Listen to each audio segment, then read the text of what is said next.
I need to tell y'all about the first critter I ever killed.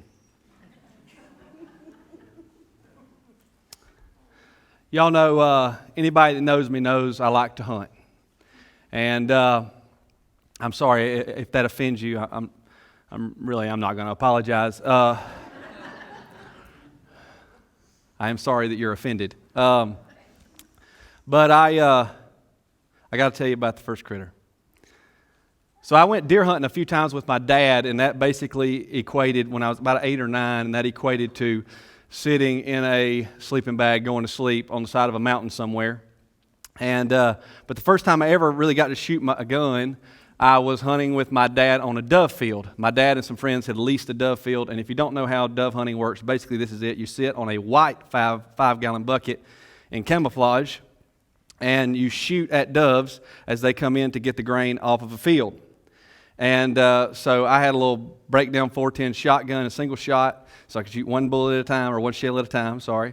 And so these doves were flying in. It was a bluebird day. This first day ever on dove field. I'm talking about bluebird day. These birds are flying in everywhere. Dad is loading the gun as fast as he can for me, and I'm just boom, shooting, hitting nothing. Okay, Rhonda? And I was not an expert level shooter when I started.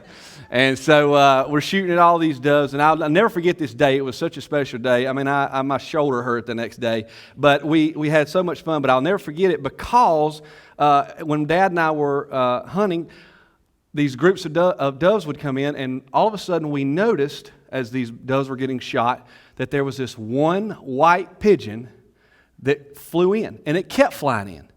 And it looked like Top Gun. These doves are just getting disintegrated around it. And all of a sudden, everybody else starts noticing. All the guys are yelling. They're like, hey, there's a pigeon. There's a pigeon with the doves.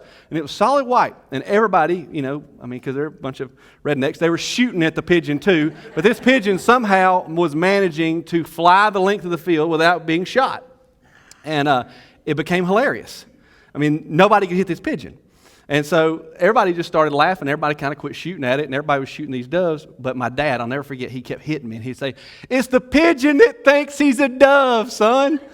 That pigeon thinks he's a dove. And he just kept flying in all day long. Well, I didn't shoot a bird that day. But the next day, we went back out.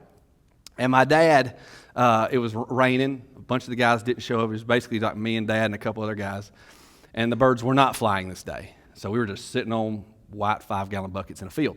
Anyway, and all of a sudden my dad hits me. He goes, here comes a couple birds straight across the field. And he got me ready, got me pointed in the right direction. He said, all right, you shoot the one on the left. I said, yes, sir. So I raised my gun, lowered the bead, boom, shot. Bird feathers went everywhere, and the bird's wing went out, and it started falling to the ground. And I jumped up and down with that shotgun. I said, I got it, Dad, I got it. And Dad's like, you got it, boy, way to go.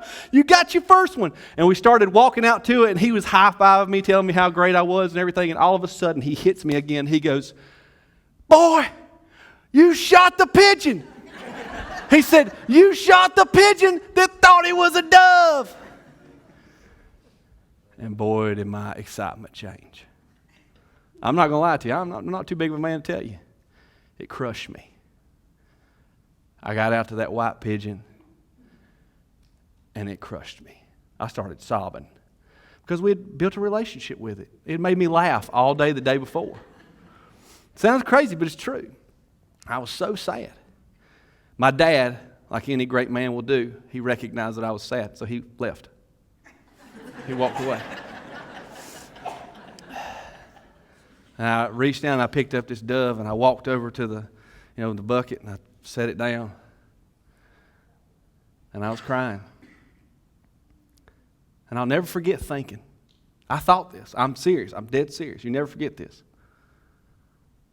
I said, if only that pigeon hadn't tried to act like a dove, he'd still be alive. And when I thought of that story this week, I couldn't help but think about us. Because here we are, a bunch of pigeons, and we're trying to act like doves. And we're flying to the same fields they're flying to. And it scares me to death for us. It scares me to death for the church. The church. It scares me to death for us as Christians. I'd like to deal with that this morning. I'd like to talk about that. Are y'all okay with me talking about that? Y'all with me? If you want to read along with me, I'm going to cover quite a bit this morning, but it's going to be in the book of Daniel. And the book of Daniel, man, it is an incredible book. If you have never just sat down and read the book of Daniel, you should. But in the book of Daniel, we're introduced, in my opinion, to some of the coldest Jewish fellas to ever walk the face of the earth. In chapter 1, these guys find themselves in captivity. Servants to a Babylonian king named Nebuchadnezzar. He is the ruthless, tyrannical, incredibly narcissistic, but successful, conquering, supreme leader of the civilized world at the time. Okay, you got that? That's who Nebuchadnezzar is. In around the early 500 BC era, he's conquered everything. He's taken over the world. He's overtaken Jerusalem, and he's made its people a part of his empire. Now, something you need to know about the Babylonians is they had very particular policies when it came to lands and people that they conquered. To put it plainly, they believed in assimilation rather than annihilation. Does that make sense? They believed in assimilation rather than annihilation. Meaning the goal wasn't to kill everyone, it was to make everyone Babylonian. You got it? Say yes if you got it. Come on now.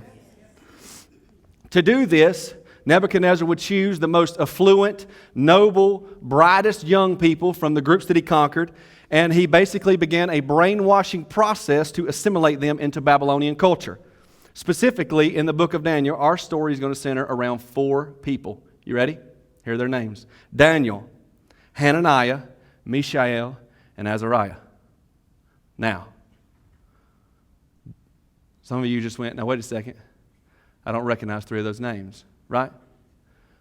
Some of you may not recognize 3 of those names, and the reason is, for most of the book of Daniel, that is not the 3 names that are used for these men. The names that we were told in Bible school or that we're told in kids' church is what? There we go. Golly, never mind. I don't need to tell this story then. We'll just skip to the end. Shadrach, Meshach, and Abednego. That's right, 3 very different names. Why the discrepancy? What happened? Does anybody want to tell me? I'm fine with this being interactive. Who changed their names? The Babylonians changed their names. That is exactly right. The first order of business from their new king was to give these young fellas new names. That's a part of the process, you see. We need you to fit into our system. Their old names were no longer appropriate. Their previous identities no longer acceptable, and I'll tell you why. Because names in this time period mattered a lot. They mattered a lot. As a matter of fact, they had meaning. They carried meaning. For instance, all 4 of their names had something to do with God. All 4 of their names told something about God, the God of Israel, our God. Right? Daniel, his name meant God is my judge. Hananiah meant God is gracious. Mishael meant like God. Azariah meant God helps. See, all of their names told something, right, Leslie? Told something awesome about their God. Well, that just wouldn't do. Their names had to be changed. And a matter of fact, that is the very first thing that is stripped of these men. They're given new names. Their new names had meanings tied to, guess what? Anybody want to guess? Babylonian gods. Specifically, the moon god and a god named Nebu. Their new names all had meanings illustrating that they were now servants to pagan gods, to the Babylonian gods.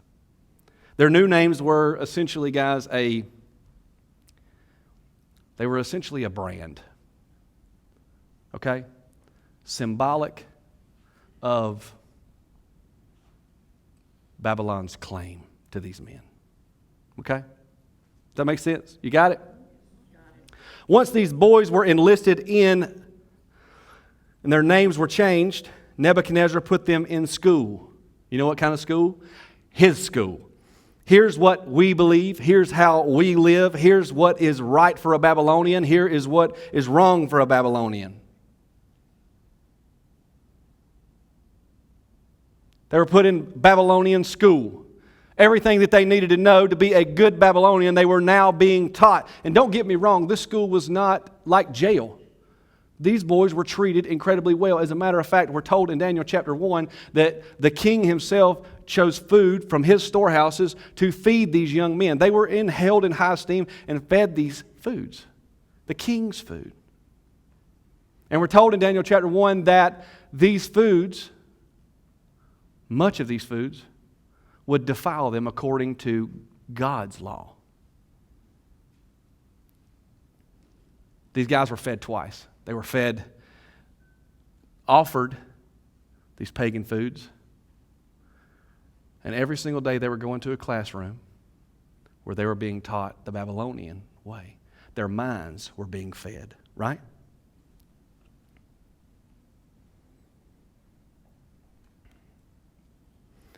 We are told in chapter 1 that one of the first things Daniel, along with Shadrach, Meshach, and Abednego did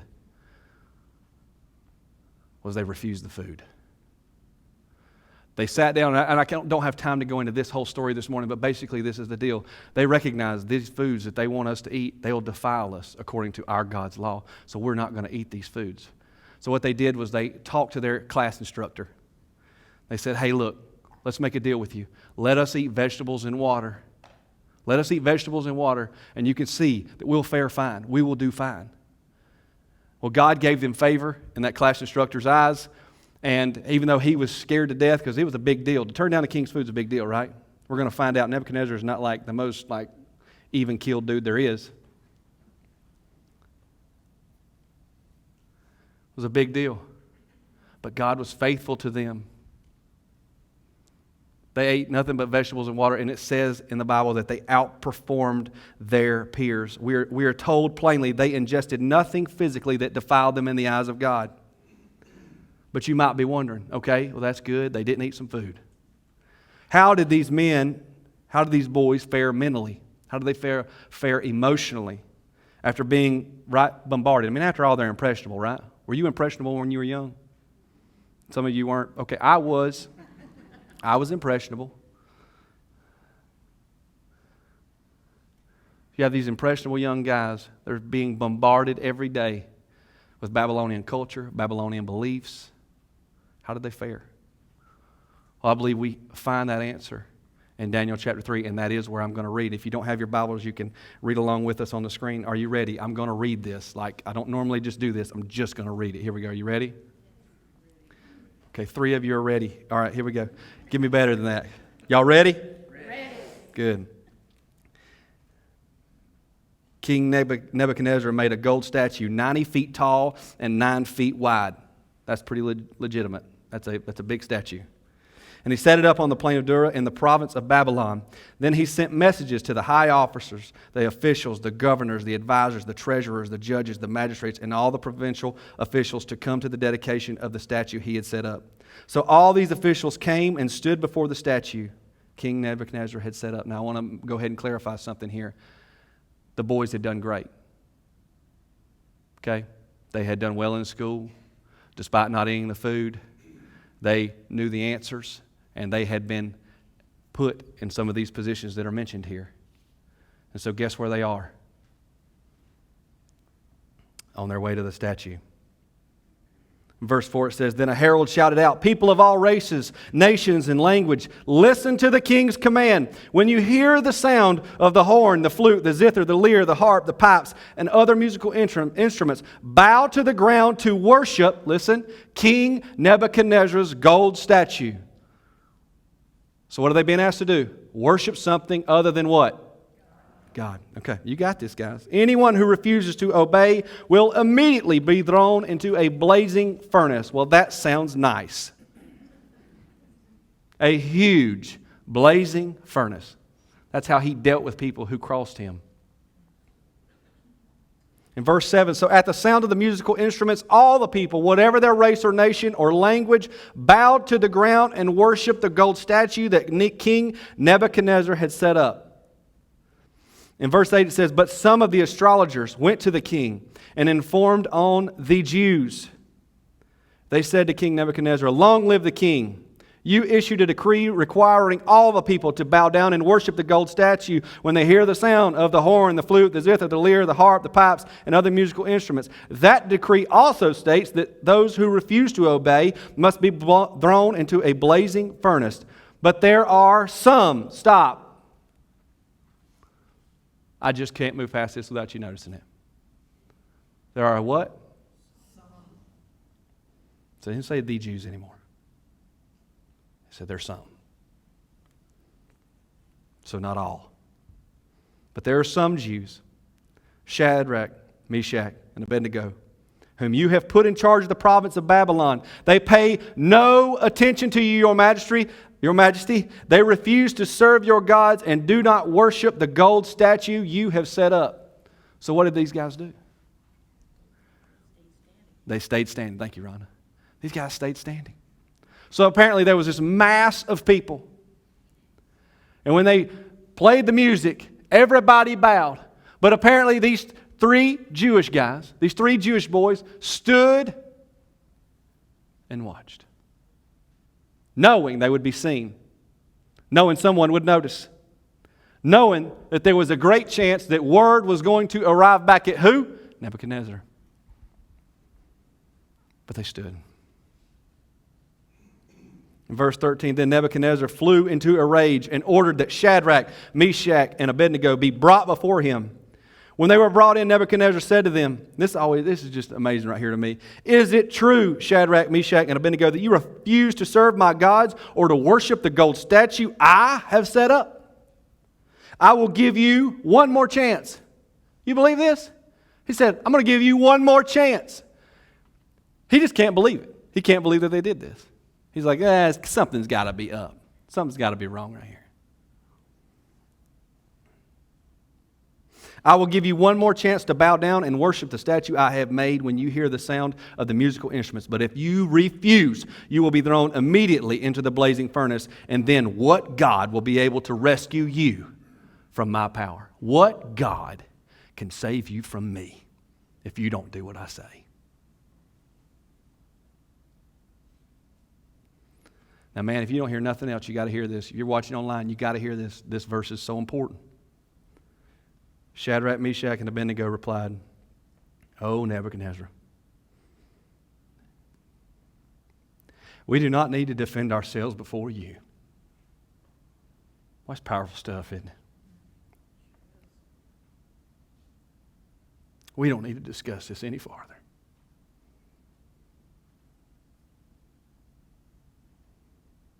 This conversation's already over. Verse 17 said, if we are thrown into the blazing furnace, the God whom we serve is able to save us. He will rescue us from your power, your majesty. But even if he doesn't, we want to make it clear to you, your majesty, that we will never serve your gods or worship the gold statue that you set up. We'll never do that. That decision's already been made.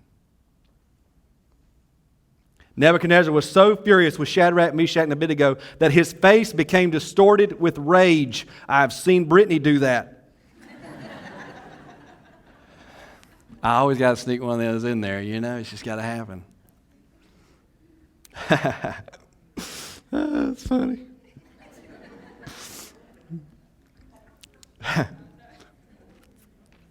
He ordered the furnace 7 times harder. He was so mad, he said, make it hotter than it's ever been. And he had his strongest soldiers, so his best guys, he had them binded. So let me say that again. We got to get this right. He had his strongest soldiers bind Shadrach, Meshach, and Abednego. Walk them up to the furnace, the 7 times hotter, and throw them in. And it said in the Bible, guys, that it was so hot that the men, these strong men that threw Shadrach, Meshach, and Abednego in, they died just from opening and closing the door.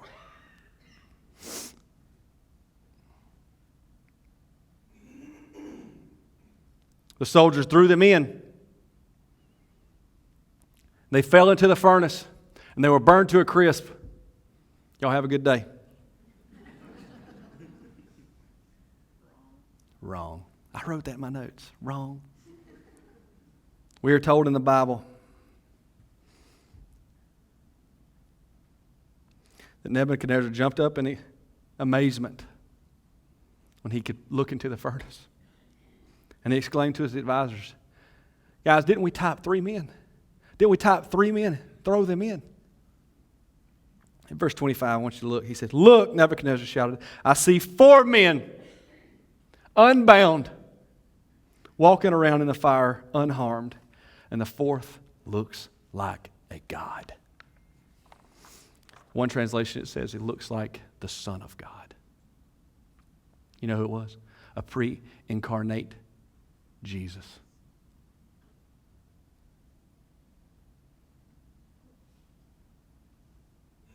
Walking around in the fire with those boys. Nebuchadnezzar shouted for them to come out, and he began, you're not going to believe this, he began to sing praises to their God. Do you believe that? Tell me you don't believe that. Say, I don't believe that. Well, you better. It's in the Bible.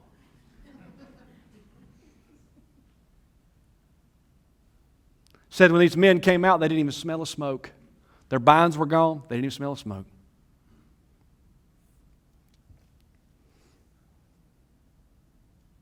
Nebuchadnezzar, after praising their God and talking to them, went on to make a decree, and he said, if anyone ever speaks a word against their God, I'll have them killed. I mean, he really hasn't grown a lot, but he has. A point had been made to him. These boys, God, He's real. He's powerful. Who can save these boys from me? Apparently their God can. It says at the conclusion of the story that He elevated Shadrach, Meshach, and Abednego even higher, gave them even higher places in His court.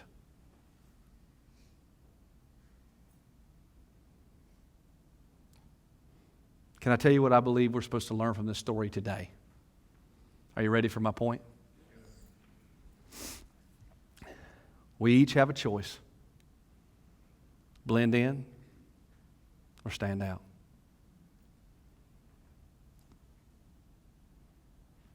Don't you cut me off. This is about you today. This is about you making a choice. Blend in or stand out.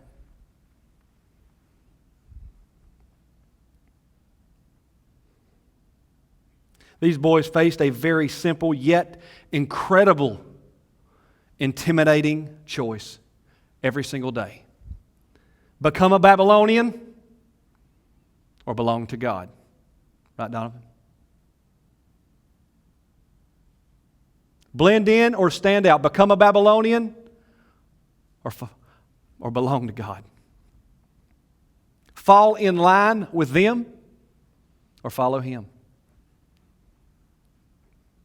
Can you imagine the pressure they felt to conform? Can you imagine the pressure that they felt surrounded by all those Babylonians to be Babylonian? Can you imagine how fearful they must have been? I mean, we see what Nebuchadnezzar was willing to do. They knew that that's where they were. They knew that's what could happen to them if they didn't fall in line. Think of all the justifications or excuses they could have made. Just think for a second with me. All the things that they could have said. When it came to eating the food, they could have said, well, that part of God's Word was written so long ago. Right? They could have said, well, we're in a different place now. This is a different land. They have different foods. Right? I mean, we aren't even in Jerusalem anymore. They could have said, God wouldn't have allowed us to be brought here, kept us alive during that whole siege thing in order for us to die now. Right? Am I making this up, or does this make sense? They could have said, what good will it do for us to stand our ground here? Right? There's 3 or 4 of us. What good is this going to do for us? What good is this going to do God in Babylon? What's this going to do?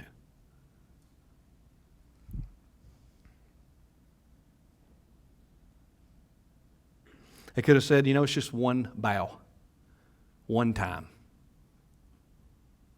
I mean, it's just a physical movement. What does it matter? They could have said everybody else is doing it.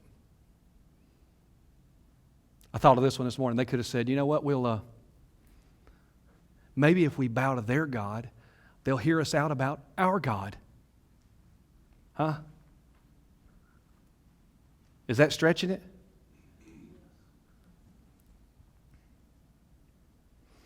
They could have used some or all of these excuses throughout their stay in Babylon, yet at every turn against all odds they stood their ground and they stood out. They chose to follow God. They chose to abide and obey His word. They chose to honor Him above all others. Period. They made a choice. Whether it was a meal in private or a bow in public, the response, the decision was the same. You see that? We will represent our God. Every single day, you have the exact same choice. Every single day, I have the exact same choice. Blend in or stand out. Belong to God or become Babylonian. Fall in line or follow Him. Blend in or stand out. We too face tremendous pressure to conform. This is not new.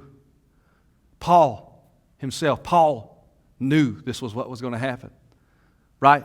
That there was going to be pressure to conform. You know what he says in Romans chapter 12, verse 2? I'm going to read it. Don't copy the behavior and the customs of this world, but let God transform you into a new person by changing the way you think. Then you will learn to know God's will for you, which is good and pleasing and perfect.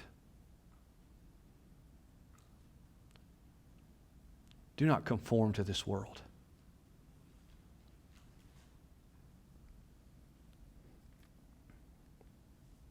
Every single day we have the exact same choice.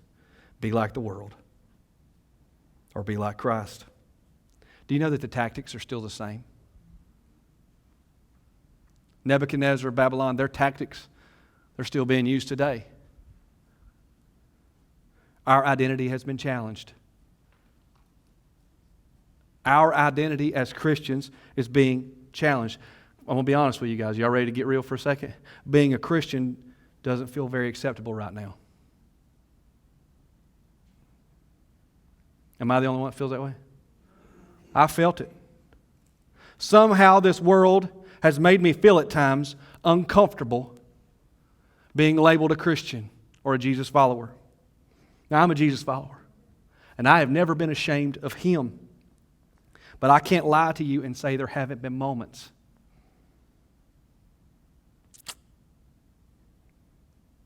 where the world hasn't made me feel nervous about being called a Christian. Somehow a stigma has been placed on being called that. Maybe it means being closed-minded or weird or out of touch. But I believe this, the world's attempting to rob us of our identity. It's a name change, y'all. Am I right? Yes.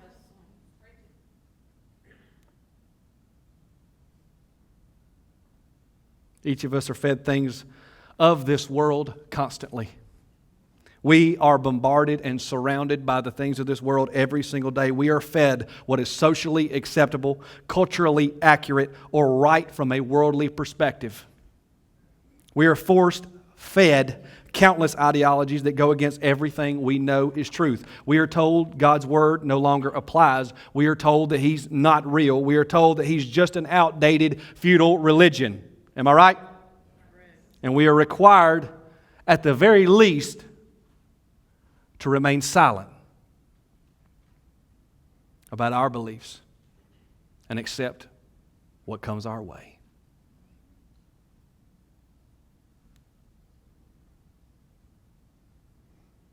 We're told to bow. We're pressured to bow. Countless idols, things like money, materialism, power, popularity, acceptance in the workplace, acceptance in groups. We're supposed to bow at what everybody else bows to. And if not, then you can't be one of them. Is that right? Bow or lose something.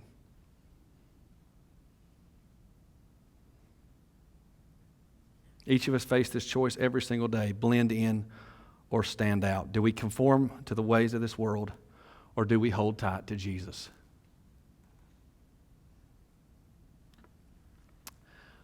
Now I want to say something to you. I want you to hear me.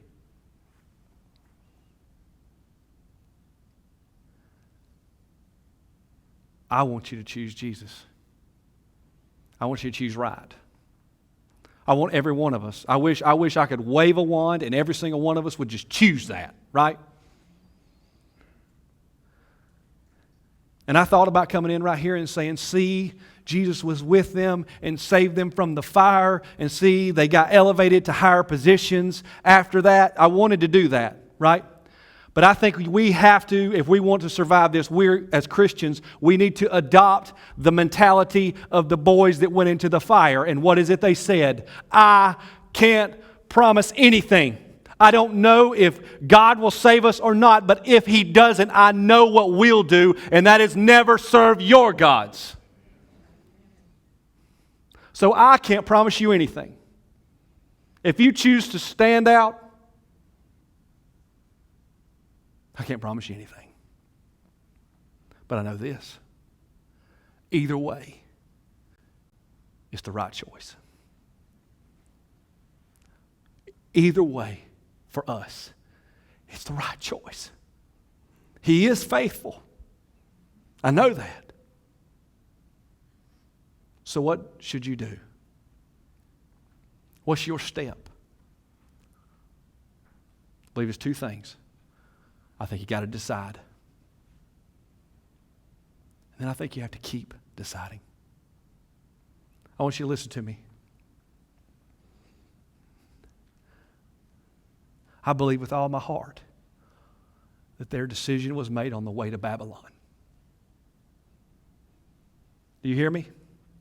On their way there, I believe these boys knew what they were going to do, who they were going to be. I believe with all of my heart that there was a moment where the decision was made, okay? There was a moment where they said, I am God's. I'm going to belong to God. I'm going to represent God. I'm going to honor Him in how I live. I believe that with all of my heart. But then when they got there, guess what they had to do every single day? They had to keep deciding. With every time the school teacher taught them something, in their mind they said, does this go along with what God says? Because I got to keep this truth in my mind. And they decided what to hold on to and what to let go. You understand? I believe every time they were in the lunch line, getting their food, they had to make that decision. It's vegetables and water again. There was a moment of decision, and then there was a moment of decision every day for the rest of their lives. And then the day they were standing before that statue and the music went, it was already made. The decision was already made. That's why they said what they said to Nebuchadnezzar. He said, one more chance. They said, we don't need to discuss it any further because that decision's already been made. Are you hearing me this morning? Okay. They made their choice and we do too. Perhaps you're somebody here this morning and you know you've been living like the world. I believe you're at a place where you've got to make a decision.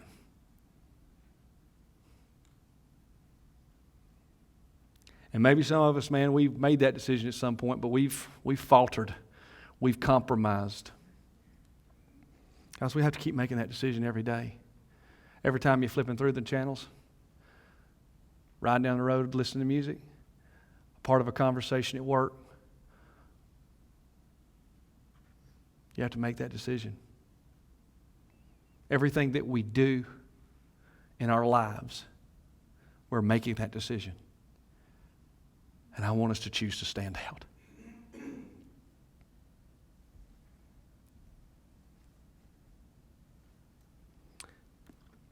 I'm not telling you, or listen to me this morning. I'm not telling you you have to be perfect. I'm telling you you're supposed to be different. You're supposed to be different. We're not supposed to look like everybody else. We're not supposed to act like everybody else. We're not supposed to talk like everybody else. You know why? Because we're His. We belong to Him. And we got to make that choice every day.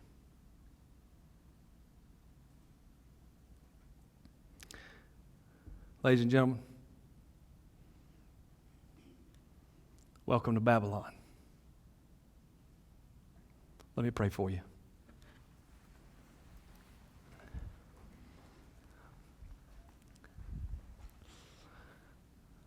Father, I know this. I know that every single day we have a choice.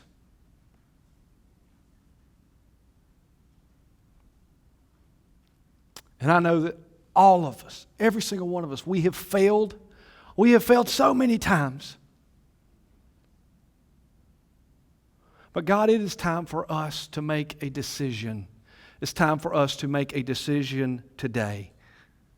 Who do we belong to? Do we belong to this world, or do we belong to You? And God, this is what I want. I want each of us right now in our hearts to say, God, I want to belong to You. I want to represent You well. I want to love You and know You and show the world who You are by how I live my life. I encourage you to pray that this morning. But God, it can't just stop today. We can't just make that decision today and think everything's going to be good, because we're going right back out into this world, right back where we're going to be surrounded. We're going to be bombarded with all these things. And here's what I want, God. I want us to be able, I want You to give us the courage, the alertness to make that decision every single day. When we see something that is not of You, I want us to walk away from it. When we feel pressured to bow to something that is not You, I want us to stand up.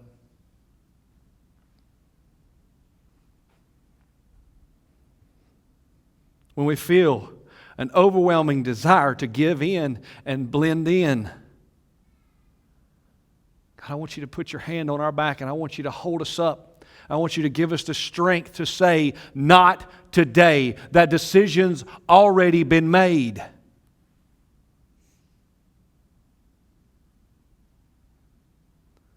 God, I don't want to be ashamed for 1 second of being labeled a Christian or a Jesus follower or whatever the world can call me. I want to belong to You, and if that means I got to shout it from the rooftops, that's what I want to do. God, I pray that You'll give us the consciousness of mind to decide every day, to trust You every day.